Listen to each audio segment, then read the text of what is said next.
Adapun di sini, ini fakta-fakta yang disembunyikan. Kami ketemu sama Ustadz ini, dia memperkenalkan diri. Dia bilang, saya namanya Fulan. Terus dia katakan, saya bukan Hui. Suku saya bukan Hui. Loh, wajahnya Cina Pak. Kami nggak bisa bedakan Hui sama Han. Terus dia bilang gini, saya Han. Loh, Han kan ateis. Saya bilang, Han kan komunis, kok ada yang masuk Islam? Dia katakan apa Pak? Ini yang dicoba untuk ditutup-tutupi pemerintah Cina. Hari ini orang Han berbondong-bondong masuk Islam. Nah ini saya buktinya, kata dia. Ini saya Muslim. Loh, kok kamu di sini? Tempat tinggalmu asalnya mana? Tempat tinggalku dekat dari Beijing. Kami banyak yang masuk Islam di sana dan kami ditekan. Kalau orang Han ketahuan dia Muslim, ditekan pemerintah. Makanya saya ke sini ke Linsia berhijrah, kata dia. Sampai sini saya sudah 3 tahun di sini. Saya tinggal di pondok ini, terus diamanai sama mudir ma'had untuk mengasuh jadi musyrif, jadi full time di sini. Dia cerita itu Pak. Terus saya tanya, loh orang Han kok bisa masuk Islam, gimana ceritanya? Ateis, komunis kok masuk Islam? Apa yang menarik dari Islam? Saya tanya ke beliau ini. Apa jawab beliau Pak? Karena kami tertarik Islam itu sangat bersih, katanya. Orang Islam itu menjaga kebersihan, toharoh maksudnya Pak. Orang Islam itu kami melihat sehari mereka membersihkan badan 5 kali wudu maksudnya. Kalau habis haid wanitanya mandi janabah, habis hubungan suami istri mandi janabah. Di tempat kami nggak ada kayak gitu tadi. Subhanallah. Sampai akhirnya orang ini bilang, ya itu yang membuat kami masuk Islam, tertarik dengan Islam. Teman saya Pak yang penerjemah yang 5 tahun tinggal di Cina bilang, kalau pas musim salju kayak gini, orang Cina itu mandinya sebulan sekali Pak.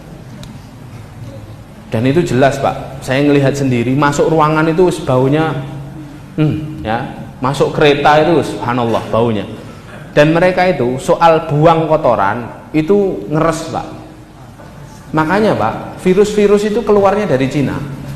SARS berapa tahun yang lalu, flu burung, corona barusan. Itu kenapa begitu Pak? Karena mereka itu semua dimakan, keluarnya sembarangan Pak. Ngeluarinya sembarangan. Nah itu yang membuat orang Han itu jenuh dan akhirnya masuk Islam Pak. Karena Islam itu bersih, subhanallah. Terus dia bilang, apalagi yang membuat kalian tertarik? Saya jawab, saya tanya gitu, apa jawab dia Pak? Islam itu akhlaknya baik.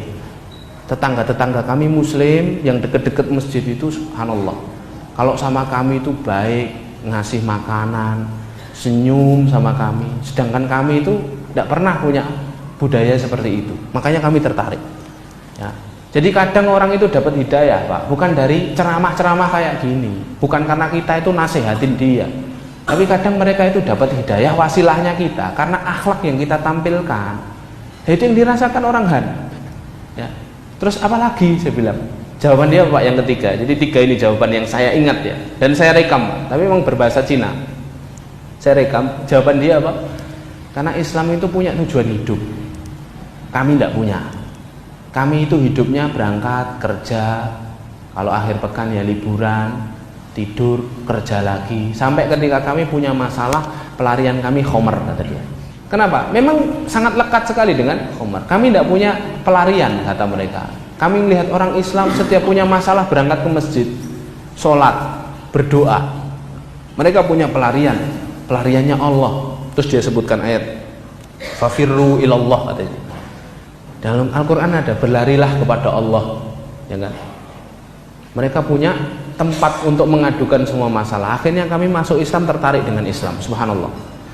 Di sini Pak, akhirnya kami menyimpulkan. Terus dia cerita, speaker masjid, dia ceritakan tentang keadaan Indonesia. Speaker masjid luar semuanya diambil pemerintah.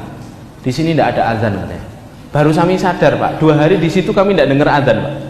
Masjidnya gede-gede, tidak ada azan. Jadi kalau azan bolehnya speaker dalam. Terus dia bilang, di sini juga dia tunjukkan foto kan, baju Muslim kayak gini tidak boleh dipakai di luar. Gamis Pak, itu tidak boleh dipakai. Makanya kami sadar setelah berhari-hari di Hui itu Pak, mesti di soft belakang selalu ada cendelan baju. Saya kira ketika itu disediakan takmir untuk sholat ya kayak di Muhtadin ini kan, yang pakai kaos pakai. Ternyata itu enggak Pak, itu memang baju yang dipakai karena di luar enggak boleh dipakai Pak. Di luar masih boleh pakai kupluk, untuk membedakan antara Han dan Hui, tapi mereka hanya boleh kaosan dan jaketan saja. Jadi Islam di Hui ini ditindas, Pak. Ditindas. Perempuan-perempuannya yang kerja di pemerintahan tidak boleh pakai jilbab, Pak. Dan kata dia, sedikit-sedikit pemerintah akan meminta kita untuk melepas jilbab. Masya Allah. Sampai akhirnya kami menyimpulkan Uighur itu sebagian dari penindasan masif terhadap Islam di Cina, Pak. Ya, jadi Uighur itu bagian penindasan, ada penindasan-penindasan lain. Jadi fik bahwa yang dimusuhi Cina adalah Islam, bukan teroris, Pak. Ini yang harus difahami secara utuh, agar ketika kita pulang nanti tidak timbul pertanyaan, ojo-ojo Uighur itu teroris. Enggak, Pak. Islam yang diperangi itu syiar Islam. Ini kan perkataan kedubes Cina. Tidak ada kebijakan diskriminatif terhadap Muslim, kata dia. Ini Desember kemarin, waktu kedubes dikepung sama kaum Muslimin di Jakarta. Terus dia katakan apa? Persoalan di Xinjiang sama dengan kondisi dunia lain. Ini upaya kami memerangi teroris. Tuh buktinya Hui baik-baik saja, kata mereka itu. Tidak benar, ya kan? Itu framing saja yang mereka buat.